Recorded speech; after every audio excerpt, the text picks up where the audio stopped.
Hello everyone, in this video, we're going to be performing a nursing head-to-toe assessment. Now, whenever you actually start working as a nurse, you'll be able to tailor this head-to-toe assessment to focus on the patient's needs and you'll get a lot faster at this. So what we want to do is to cover literally how to assess from the hair on the head all the way down to the toes. So let's get started. Now when you're doing your head-to-toe assessment, you follow that sequence of how you assess each system. So you start out whenever you're looking at the system.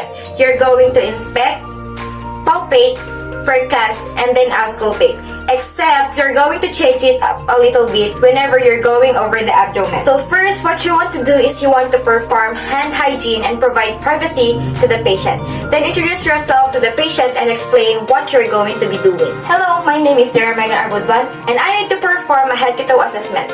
Is that okay with you? Yes. Okay, we're going to test her neuro status. Can you please say your first and last name for me? Julie and Dizor. Okay, your date of birth? February 24, 2000. Do you want me to call you Julie or Miss Dizor? Julie will be fine. Okay, so Julie, can you tell me where you're at? I'm at our house.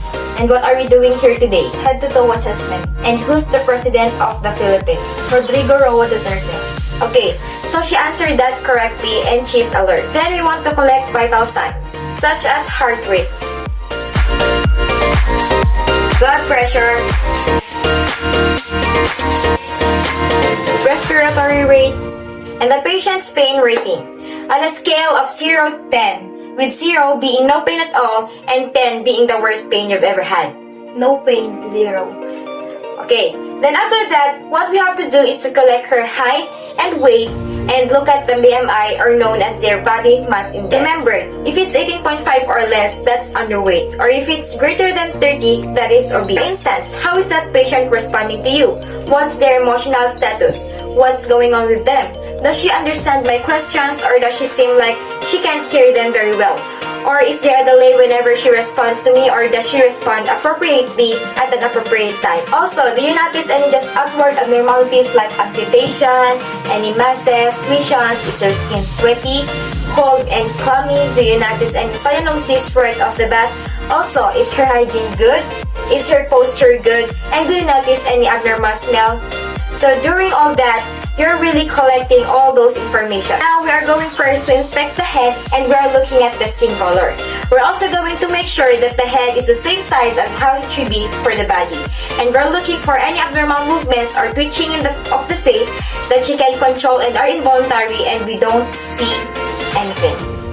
And we're making sure that the face is symmetrical, there's no drooping on one side. Like in this picture, there's drooping on one side of the face, and this can be seen in Bell's palsy or in stroke.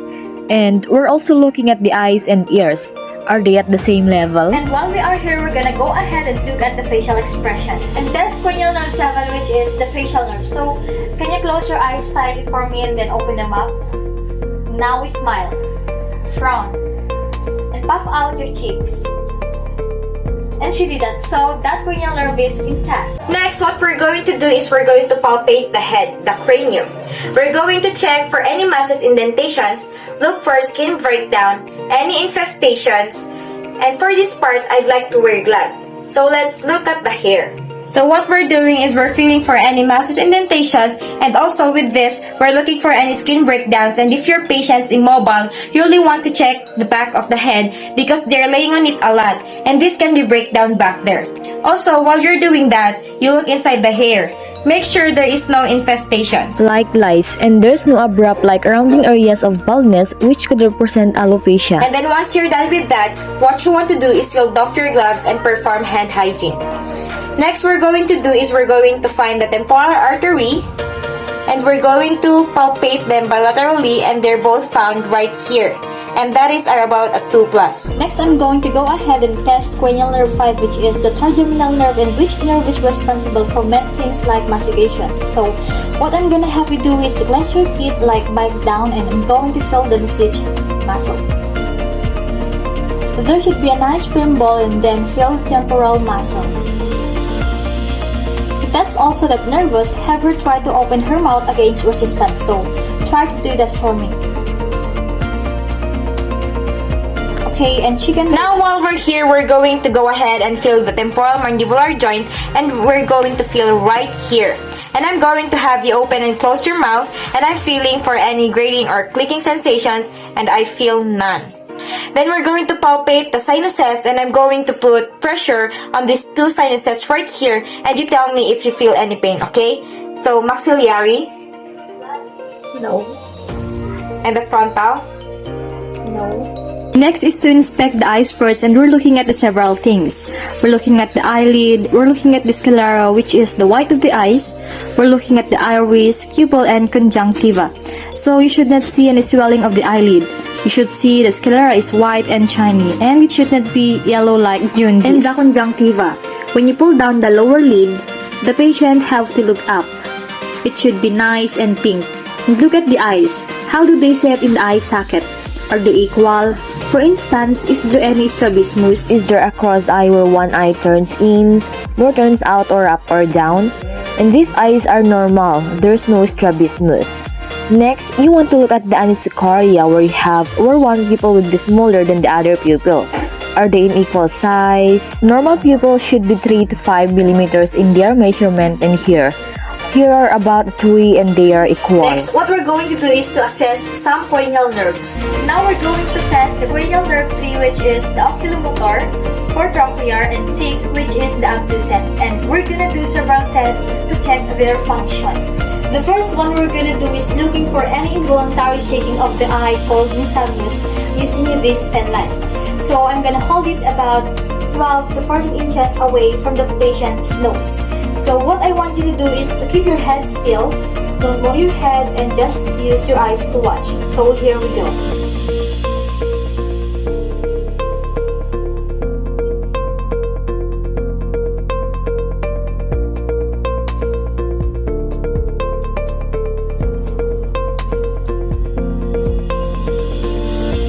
That's it. Next, we're going to see how reactive the pupils are to light. Okay, so stare off at that object right in the wall over there, and that dilates the pupils, and we're just gonna shine light in at this side.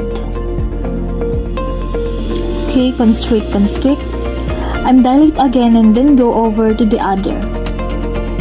And do the same again. And they both constricted and equal size. Next, we're gonna check for accommodation.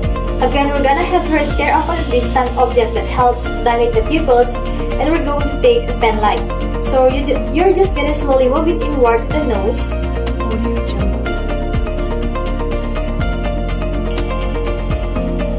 And what you're looking for is those pupils constrict. They accommodate in the eye course while looking at the pen light. So I don't want you to move your head or anything. Just keep it really still and just follow this pen light. Okay, so here we go.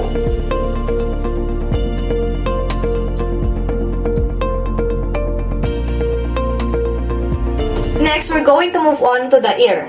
So first, we inspect it. We look on the outside of the ear. Is there any abnormalities, any redness, any drainage, anything like that? And Jyra, are you having any pain in your ear? No.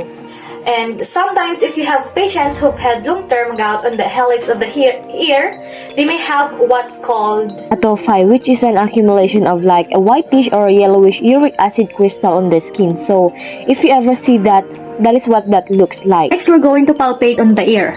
We're just going to move it around, and Jyra, tell me if you have any tenderness whenever I do that, and feel any abnormal masses or lesions, and then move to the targets a little bit. Does that hurt or anything like that? No.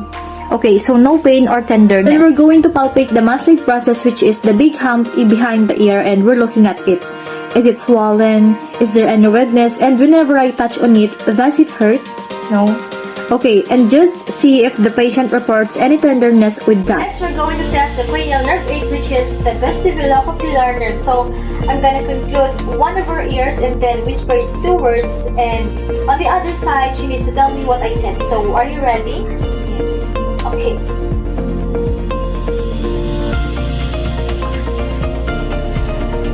good boy. Right eye. And she did that, so that cranial nerve is Next, we're going to inspect the nose and make sure that it is made line in the face. So we're going to look at the septum. Is it deviated, anything like that? And ask the patient or you have any trouble with her nose. Are you having any drainage or anything like that? No. And you want to check the patency of the nose, so then I'm going to have you upload one side the nostril, breathe out the other, and vice versa. Okay, heard airflow. Airflow. Nice and patent, because sometimes people can have polyps that can block it or deviated septum. And look inside the nose. Look for any drainage, redness, and anything like that.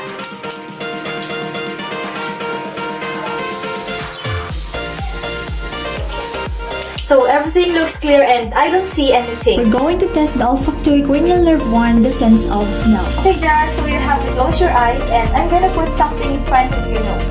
Breathe in. Tell me what you smell. Something sweet scent. Okay, so this is a sweet scent, so that cranial nerve is intact. Next, we're going to move on to the mouth, and for this part, I'd like to wear gloves. So first, we're going to inspect the lips. Make sure they are nice color. They are not chapped, there's no sores on them.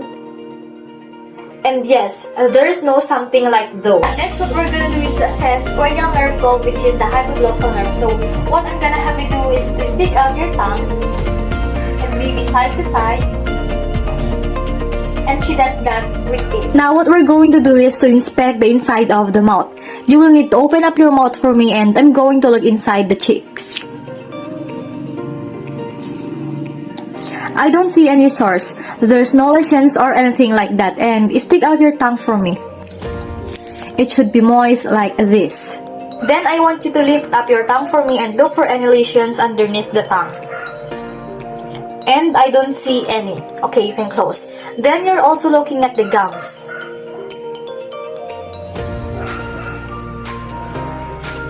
We're going to look around for cavities. Any loose or broken teeth, no dental caries in there. Okay, open up your mouth a little bit more. Put your tongue down and you're going to look at the soft and hard palate. Now, while you're in there, we will look at the uvula and make sure that it is nice and midline. Next, what we're gonna do is we're going to assess cranial nerve 9, the glossopharyngeal. So what are you going to do is to say and elicit a gag or fly. And there you go. And cranial nerve 10, which is the vagus, is intact because she's able to talk to me without the hoarseness and she's able to swallow. And when we are done inspecting the mouth, be sure to take off our gloves and perform hand hygiene. Now, moving on the next. So we are going to inspect the neck. So first, we're going to have the patient extend the neck up a little bit. And you're looking at the trachea in its midline. Look for any lesions and look for any lumps like what you might see in the thyroid problems like a goiter, and we don't see any of Cranial that. nerve 11, which is the accessory nerve. So what I'm gonna have you do is to move your head side to side, up and down, and try to shrug against my resistance. And she does that with this, so that nerve is intact. And we are going to place her at a 45-degree angle. And what we're going to have her turn her head to side. And what we're looking at is the jugular vein distension. And we don't see any. Next, what we're going to do is to palpate the trachea just to confirm it is midline. And Julie, do you feel any tenderness or anything like that? No. And I don't feel any lumps. Then next, what we're going to do is to palpate the lymph nodes, all sides of those. And as I do this, tell me if you feel any tenderness, and what I'm feeling for is any hard lumps or anything that may be inflamed. So what we're going to do is turn a little bit this way, and there we go. We're going to start at the preauricular, which is right in front of the ears. Then we're going back of the ears, the pulse auricular. Then we're going to the occipital, the parotid, jugular digastric. Then we're going to go to the submandibular, and then the submental. Then we're going to go to the superficial cervical. Then we're going to make our way down to the deep cervical chain. Any tenderness so far? No. Then we're going to the posterior cervical. And then right above the clavicle, we're going to the supraclavicular and did not feel anything and no tenderness. We're going to palpate the carotid artery. So we're going to feel on this side. And you're going to find it next to where the groove of the neck and next to the trachea and hernias and bounding. It's 2+. Then we're just going to feel on the same other side. And same strength, 2+. Lastly, what we're going to do is to auscultate the carotid artery, and you're going to do one side at a time, and you're going to compare sides, and you're going to listen with the bell of your stethoscope, and we're listening for a bury, which is a swishing sound. So what I'm going to do is to have you breathe in and breathe out and hold it for me, okay? Go breathe in and breathe out and hold it for me. Okay, you can breathe normally now. Did not hear it on that side? Okay, breathe in and breathe out. Okay, and I did not hear a brewery on that side as well. Now let's move to the upper extremities. So what we're going to do is to inspect the extremities, and we're looking for any lesions, redness, swelling, and this is a good time if they have a central line and IV that you look at that. Make sure it's not red. Does IV need to be changed? Doesn't that thick line or central line need a dressing change? Assess that. Then you can palpate, and what we're going to do is we're going to palpate our pulse and radial artery. So feel those bilaterally, and they are 2+ and they are equal. Then we're going to check the capillary refill, and to do that, we're just going to press down on that nail bed and see how fast it comes back, and it's less than 2 seconds. Then we're going to check the skin target by just pinching the skin and see how fast it goes back, and that was good. Then we're just going to look at the range of the motion of the fingers and the hands. Look at these joints in the hands. Do you see anything abnormal, like for instance, like Heberden's node or Bouchard's nodes, which are found in osteoarthritis and acetation? Are you having any pain in your hands or anything like that? No. Then you can palpate the brachial artery, which is found in the veins of the arm. And just feel those, because that's another pulse site. Then you want to test the muscle strength. So what we're going to do is I'm going to have you squeeze my fingers as hard as you can. Okay, that's really good. Then I'm going to have you push up against my hands, and I'm going to push up against your arms. Okay, push. Okay, very good. And 5+ normal strength. Then we're just going to test her. Put your hands underneath the elbow and just feel as you move your arms. Do you feel any grading crepitus of those joints? No. A lot of times in arthritis, you can feel that and move that bilaterally. Another thing you want to do with the upper extremities is to check for a drift, and what you will do is you'll have the patient hold up their arms and close their eyes, hold it up for about 10 seconds, and you're looking for a drift like this. So go ahead, do that and close your eyes. Okay. And we're assessing to see if these hands will drift upward, and a lot of times, if a patient has had a stroke or something like that, you will see a drift. Next, we're moving on to the chest, and we're going to inspect the chest. We're looking for any abnormalities like lesions or any wounds, anything like that. We're also inspecting the patient effort of breathing. Is it really labored? Are they using those accessory muscles to breathe? Also, we're looking at the anterior, posterior diameter. Also, we're looking at the anterior, posterior diameter. So turn to the side like that, and we're looking for that barrel chest, and it will increase in patients with like COPD. They will have what's called the barrel chest. And now what we're going to do is we're going to listen to the heart sounds, and we're going to listen to the lung sounds. So first, let's auscultate heart sound, and we're going to do this in 5 locations, and they are based on where the valves are located. And I like to remember the mnemonic all patients effectively take medicine, and the first letter of each word represents the valve except for effectively. So A would be aortic, B in patients would be pulmonic, effectively would be Herb's point, and this is just the halfway point between the base of the heart and the apex of the heart, and there's no valve location there, and then P is for tricuspid, and then M is... So again, using the diaphragm, we're going to listen at the right of the sternal border at the second intercostal space, and that's going to be the aortic valve. So to find that second intercostal space, find the sternal notch, go down to the angle of Lewis, then just go a little bit to the right. And you're in the second intercostal space, and this will be the aortic. And we're just listening, lub dub, S1, S2, and S2, the dub is going to be louder in this location. Then we're going to go a little bit over to where the pulmonic valve is found. That's on the left of the sternal border at the second intercostal space. So we're just right across. Again, just listening to lub dub, and S2 dub is going to be louder in this location. Then we're going to go down a little bit down to the third intercostal space. And this is Herb's point, and again, you can hear lub dub, but there's no specific valve here. Then we're going to go down to the fourth intercostal space, and this is where the tricuspid valve is. And valve S1 is going to be the loudest at this location. Then we're going to go to the fifth intercostal space, mid-clavicular line, and we're going to listen to the mitral valve. And again, S1 is going to be loudest here, dub. And there's something special about this side. Then we're going to switch over with the bell of our stethoscope, and we're just going to repeat in those locations, and we're specifically listening for heart murmurs, so that swishing blowing sound. So that's what we're going to listen to with that.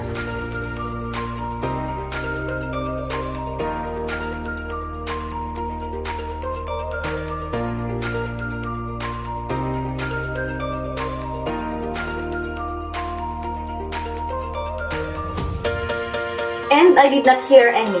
Now let's listen to lung sounds. When you're listening to lung sounds, you're listening for abnormal sounds. First, we're going to listen anteriorly, and what we're going to do is to listen with the diaphragm of our stethoscope, and we're going to start at the apex of the lungs, and we're going to always compare sides and just enter way downward and assess all the lobes and of that right and left lung. So first, let's start up here, and then I want you to take good deep breath in and out. So here we go, apex. Okay, we're going to compare sides, then we're going to move down to the second intercostal space, and this is going to help us assess the right upper lobe and the left upper lobe. So another deep in and breathe out.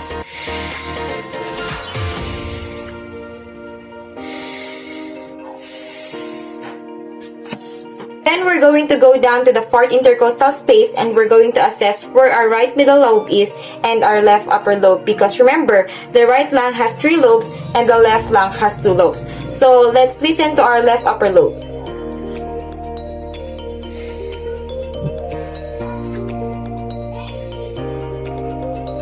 We're just going down a little bit more.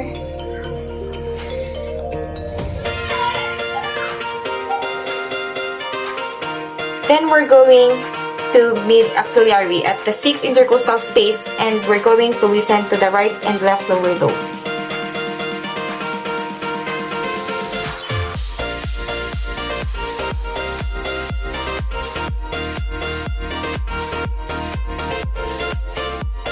Now let's listen posteriorly. Again, using the diaphragm of the stethoscope, we're going to start listening at the apex and work your way down. And one thing to keep in mind when you're listening back here, you have the scapula, and you don't want to listen over those because you won't be able to hear the sound. So you're going to listen in between where the scapula and spine are, so down in these regions right here. We're just going to compare sides, and you can do this part at the end that you wanted to whenever you turn your patient over to look at their back side. But we're just going to ahead and do it now. So we're going to start in the apex. Compare sides. Then we're going to find C7, which is that vertebral prominence. It's the big ball right there. You can't miss it, and go down to about T3, and you'll be in between the shoulder blades. And the spine right in there, and you're going to assess the right and left upper lobes.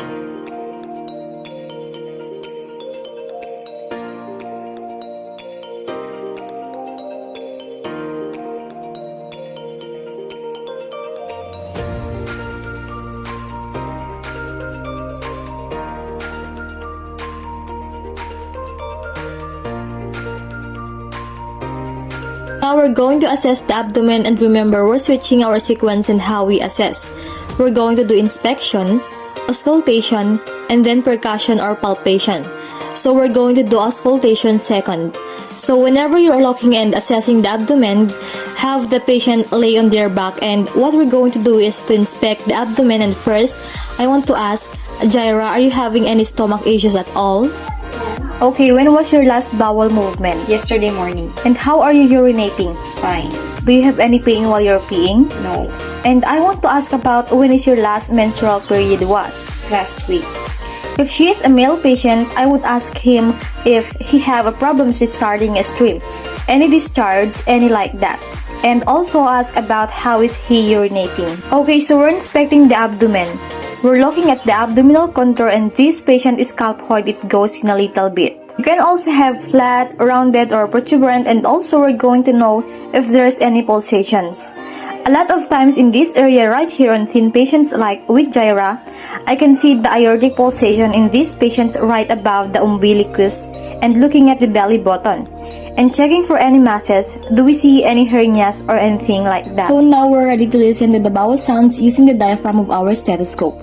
We're going to start in the right lower quadrant and work our way clockwise. So we're going to listen to all 4 quadrants, and you should hear 5 to 30 seconds per minute. So let's listen.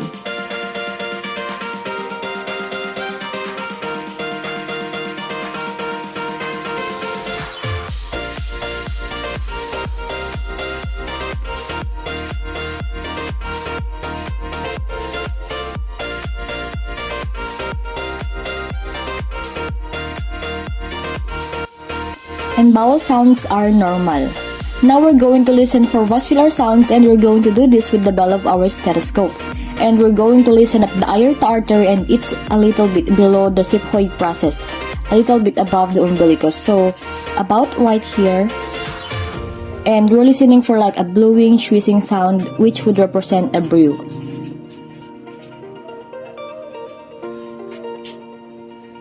Okay, and none is noted. Then we're going to listen at the right and left renal arteries, which is a little bit down from the aorta location. So here's the right. Okay, note it. And then over the left. And then we're going to listen at the iliac, and it's a little bit below the belly button right here. This is the iliac artery. And then listen on the other side.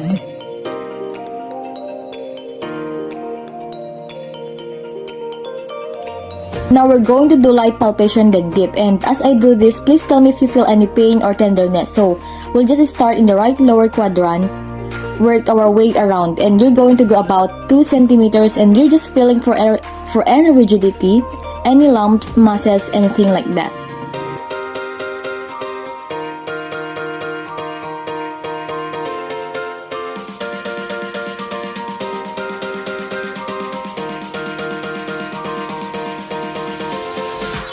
How's that feel?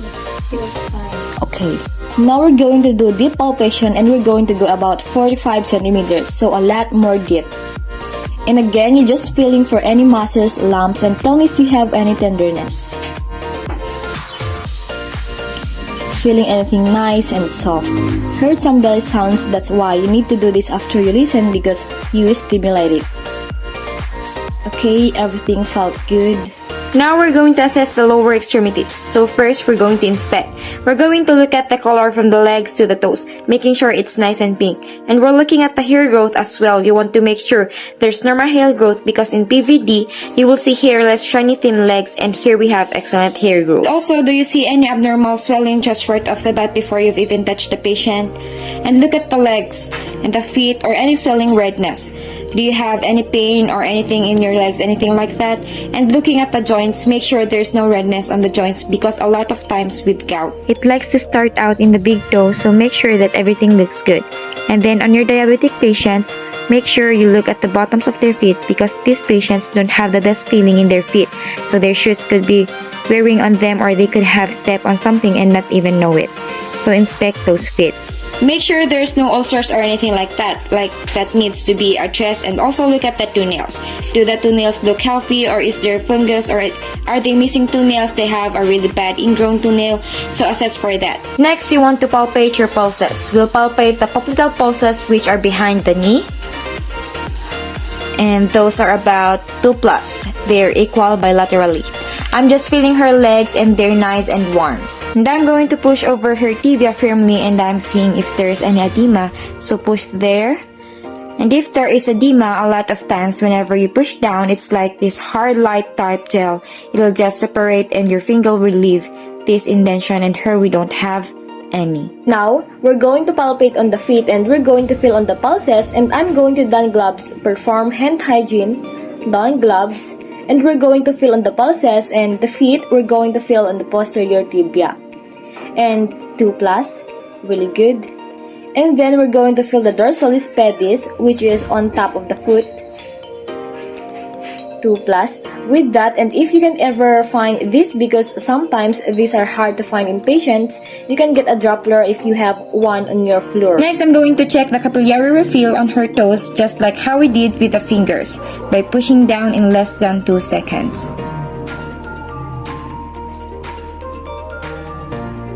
Check the other one.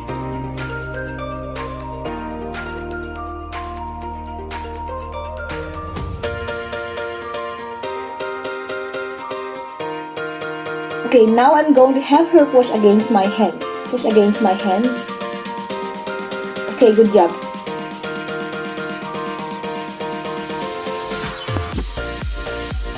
Good job. Now we're going to check the meniscal reflex, and you can use your reflex hammer for this and use the end of it.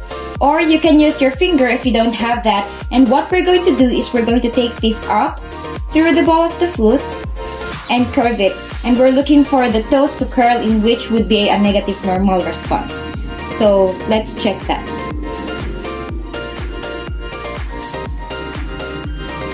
Okay, and that was normal. And we're going to doff our gloves and perform hand hygiene. And next, we're going to assess the back. So whenever you're looking at the back side, you're going to from the head all the way down at the back. And you really want to pay attention to any abnormal moles, lesions, wounds, or anything like that. And assessing for skin breakdown, especially on your patients who are mobile, so that would really be concentrating in the backside area of the coccyx, because that's where a lot of breakdown happens, and on the back of those heels, if you couldn't see it whenever you're assessing the foot. And also, you could, if you hadn't already, you could listen to the lung sounds as you have the patient over on the back. Okay, so that wraps up the nursing head-to-toe assessment. Thank you for watching.